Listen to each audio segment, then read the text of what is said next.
हाय हाय ईদের दिन যখন আসে तो प्रवासी बोलते था कि ईद के दिन सब मिलेंगे अपने अपने यार से, मैं मिलूंगा दर्द गम की पत्थरी दीवार से। এটাই সত্য। প্রবাসে যখন ঈদ আসে না, হায় হায় আজকে তো ভিডিও কল। আপনাদের নোয়াখালীর কাহিনী আমার মনে আছে। আমি হজে ওমরায় গেছি, তো চলে আসবো, ট্যাক্সি ভাড়া করছি, চেহারায় বোঝা যাইতেছিল না কোন দেশের।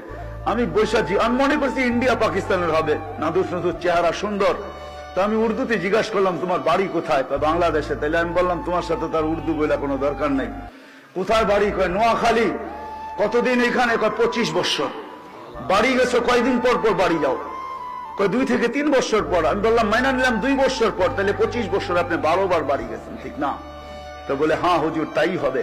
তো আমি বললাম যে আপনি তো জীবনের কোনো মজাই দেখেন নাই। বছরে 25 বছরে 12 বার বাড়ি গেছেন। 2 মাস থেকে 3 মাস ছিলেন, 36 মাস। 3 বছর আপনি বাড়িতে ছিলেন, 23 বছরই আপনি বাহিরে আছেন। লাইফের তো কোনো মজা আপনি বোঝেন নাই। হয় হয় আমি জানি না আমার কথার ভিতরে যে বিষ মাখানো ছিল।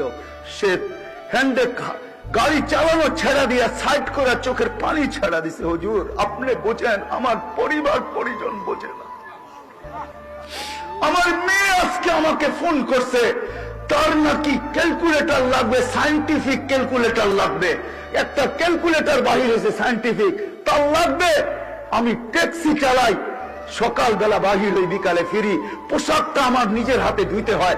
কখনো আমি এমনও ক্লান্ত হই যে ফ্রিজের ওই ঠান্ডা খাবার খাইয়েই ঘুমায়া পড়ি। হায় হায় হায়।